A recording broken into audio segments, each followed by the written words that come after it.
Chapter 43. The Killing of Kamsa. After Kamsa's wrestlers expressed their determination, the Supreme Personality of Godhead, the killer of Madhu, confronted Chanura, and Lord Balaram, the son of Rohini, confronted Mushtaka.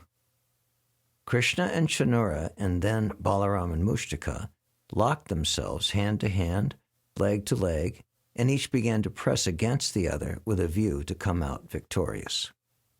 They joined palm to palm, calf to calf, head to head, chest to chest, and began to strike each other. The fighting increased as they pushed one another from one place to another. One captured another and threw him down on the ground, and another rushed from the back to the front of another and tried to overcome him with a hold. The fighting increased step by step. There was picking up, the dragging and pushing, and then the legs and hands were locked together. All the arts of wrestling were perfectly exhibited by the parties, as each tried his best to defeat his opponent. But the audience in the wrestling arena was not very satisfied because the combatants did not appear to be equally matched. They considered Krishna and Balaram to be mere boys before the wrestlers Chanura and Mushtaka, who were huge men as solid as stone. Being compassionate and favoring Krishna and Balaram, many members of the audience began to talk as follows. "Dear friends, there is danger here." Another said, "Even in front of the king, this wrestling is going on between incompatible sides." The audience had lost their sense of enjoyment. They could not encourage the fighting between the strong and the weak. Mushtaka and Chanura are just like thunderbolts, as strong as great mountains, and Krishna and Balaram are two delicate boys of very tender age. The principle of justice has already left this assembly. Persons who are aware of the civilized principles of justice will not remain to watch this unfair match. Those taking part in this wrestling match are not very much enlightened. Therefore, whether they speak or remain silent, they are being subjected to the reactions of sinful activities.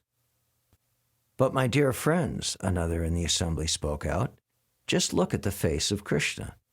There are drops of perspiration on his face from chasing his enemy, and his face appears like the lotus flower with drops of water.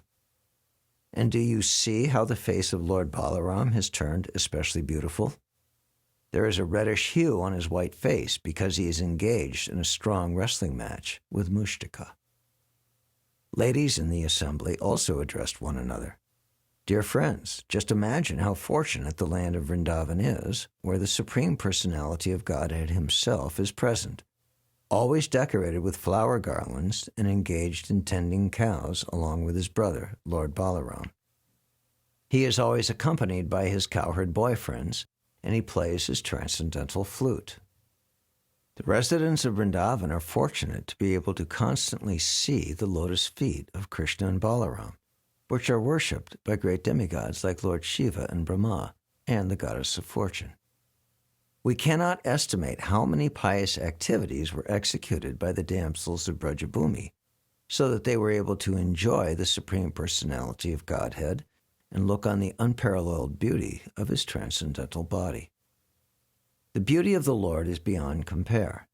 No one is higher or equal to him in beauty of complexion or bodily luster.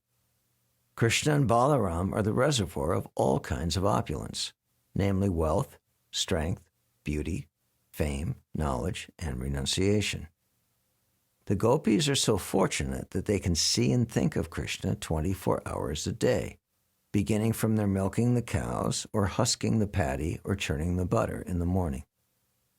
While engaged in cleaning their houses and washing their floors, they are always absorbed in the thought of Krishna. The gopis give a perfect example of how one can execute Krishna consciousness, even if he is in different types of material engagement. By constantly being absorbed in the thought of Krishna, one cannot be affected by the contamination of material activities. The gopis are, therefore, perfectly in trance, samadhi, the highest perfectional stage of mystic power.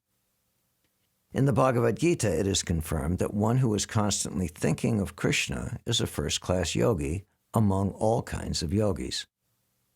My dear friends, one lady told another, we must accept the gopis' activities to be the highest form of piety. Otherwise, how could they have achieved the opportunity of seeing Krishna both morning and evening, when he goes to the pasturing ground with his cows and cowherd boyfriends and returns in the evening? They frequently see him playing on his flute and smiling very brilliantly. When Lord Krishna, the supersoul of every living being, understood that the ladies in the assembly were anxious for him, he decided not to continue wrestling, but to kill the wrestlers immediately.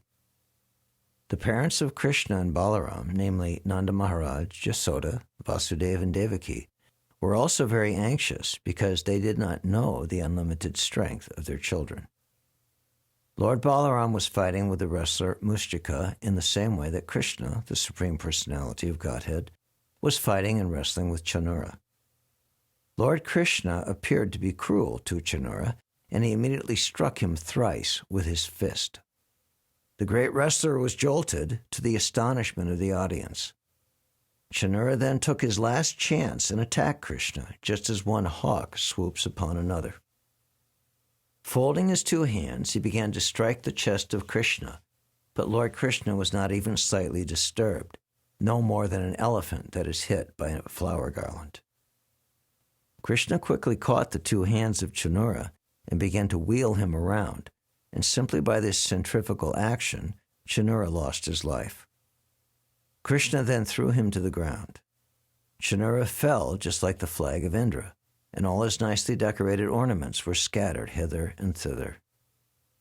Mushtaka also struck Balaram, and Balaram returned the stroke with great force. Mushtaka began to tremble, and blood and vomit flowed from his mouth. Distressed, he gave up his vital force and fell down, just as a tree falls down in a hurricane. After the two wrestlers were killed, a wrestler named Kuta came forward. Lord Balaram immediately caught him in his left hand and killed him nonchalantly.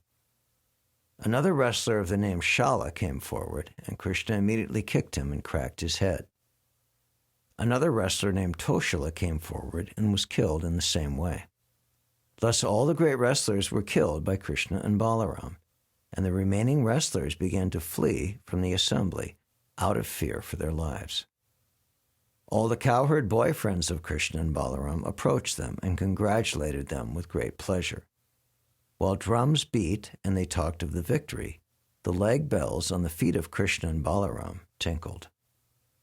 All the people gathered there began to clap in great ecstasy, and no one could estimate the bounds of their pleasure. The Brahmins present began to praise Krishna and Balaram ecstatically. Only Kamsa was morose.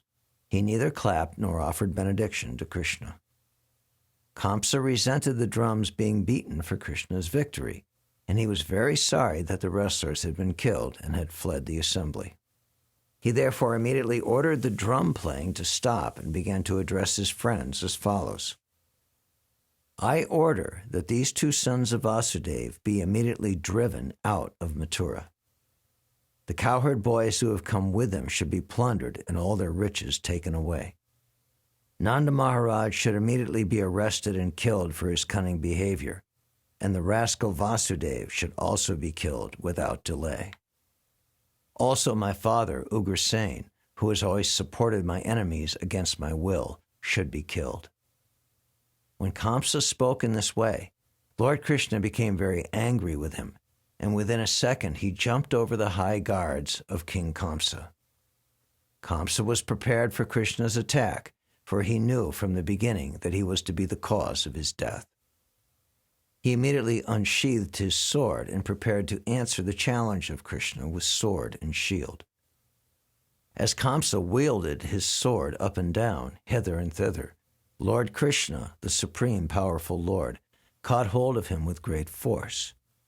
The Supreme Personality of Godhead, who is the shelter of the complete creation, and from whose lotus navel the whole creation is manifested, immediately knocked the crown from the head of Kamsa and grabbed his long hair in his hand. He then dragged Kamsa from his seat to the wrestling dais and threw him down. Then Krishna at once straddled his chest and began to strike him over and over again. Simply from the strokes of his fist, Kamsa lost his vital force. In order to assure his parents that Kamsa was dead, Lord Krishna dragged him just as a lion drags an elephant after killing it. On sight of this, there was a great roaring sound from all sides, as some spectators expressed their jubilation and others cried in lamentation. From the day Kamsa heard that he would be killed by the eighth son of Devaki, he was always thinking of Krishna 24 hours a day without any stoppage, even while he was eating, while he was walking, while he was breathing, and naturally he got the blessing of liberation. In the Bhagavad Gita it is stated, Sada tad bhava bhavita. A person gets his next life according to the thoughts in which he is always absorbed. Kamsa was thinking of Krishna with his wheel, which means Narayan, who holds a wheel, conch shell, lotus flower, and club. According to the opinion of authorities, Kamsa attained Sarupya Mukti after death. That is to say, he attained the same form as Narayan or Vishnu. On the Vaikuntha planets, all the inhabitants have the same bodily features as Narayan. After his death, Kamsa attained liberation and was promoted to Vaikuntha Loka. From this instance, we can understand that even a person who thinks of the Supreme Personality of Godhead as an enemy gets liberation and a place in a Vaikuntha planet. So what to speak of the pure devotees who are always absorbed in favorable thoughts of Krishna? Even an enemy who is killed by Krishna gets liberation and is placed in the impersonal Brahmajyoti. Since the Supreme Personality of Godhead is all good, anyone thinking of him, either as enemy or as friend, gets liberation. But the liberation of the devotee and the liberation of the enemy are not the same. The enemy generally gets the liberation of Sayuja, and sometimes he gets Sarupya liberation. Kamsa had 8 brothers headed by Kanka. All of them were younger than he, and when they learned that their elder brother had been killed, they combined together and rushed towards Krishna in great anger to kill him. Kamsa and his brothers were all Krishna's maternal uncles. They were all brothers of Krishna's mother, Devaki. When Krishna killed Kamsa, he killed his maternal uncle, which is against the regulation of Vedic injunction. Although Krishna is independent of all Vedic injunction, he violates the Vedic injunction only in inevitable cases. Kamsa could not be killed by anyone but Krishna. Therefore, Krishna was obliged to kill him. As far as Kamsa's 8 brothers were concerned, Balaram took charge of killing them. Balaram's mother, Rohini, although the wife of Vasudeva, was not the sister of Kamsa. Therefore, Balaram took charge of killing all of Kamsa's 8 brothers. He immediately took up an available weapon, most probably the elephant's tusk which he carried, and killed the 8 brothers one after another, just as a lion kills a flock of deer. Krishna and Balaram thus verified the statement that the Supreme Personality of Godhead appears to give protection to the pious and to kill the impious demons who are always enemies of the demigods. The demigods from the higher planetary systems began to shower flowers, congratulating Krishna and Balaram. Among the demigods were powerful personalities like Lord Brahma and Shiva, and all joined together in showing their jubilation over Kamsa's death. There was beating of drums and showering of flowers from the heavenly planets, and the wives of the demigods began to dance in ecstasy. The wives of Kamsa and his 8 brothers became aggrieved on account of their husbands' sudden deaths, and all of them were striking their foreheads and shedding torrents of tears. They were crying very loudly and embracing the bodies of their husbands. The wives of Kamsa and his brothers began to lament, addressing the dead bodies. Our dear husbands, you are so kind and are the protectors of your dependents. Now, after your death, we are also dead, along with your homes and children. We are no longer looking very auspicious. On account of your death, the auspicious functions which were to take place, such as the sacrifice of the bow, have all been spoiled. Our dear husbands, you treated persons ill who were faultless, and as a result you have been killed. This is inevitable because a person who torments an innocent person must be punished by the laws of nature. We know that Lord Krishna is the Supreme Personality of Godhead. He is the supreme master of everything and the supreme enjoyer of everything, and therefore anyone who neglects his authority can never be happy, and ultimately, as you have, he meets death. Since Krishna was kind and affectionate to his aunts, he began to give them solace as far as was possible. The ritualistic ceremonies after death were then conducted under the personal supervision of Krishna, because he happened to be the nephew of all the dead princes. After finishing this business, Krishna and Balaram immediately released their father and mother, Vasudeva and Devaki, who had been imprisoned by Kamsa. Krishna and Balaram fell at their parents' feet and offered them prayers. Vasudeva and Devaki had suffered so much trouble because Krishna was their son. It was because of Krishna that Kamsa was always giving them trouble. Devaki and Vasudeva were fully conscious of Krishna's exalted position as the Supreme Personality of Godhead. Therefore, although Krishna touched their feet and offered obeisances and prayers to them, they did not embrace him, but simply stood up to hear the Supreme Personality of Godhead.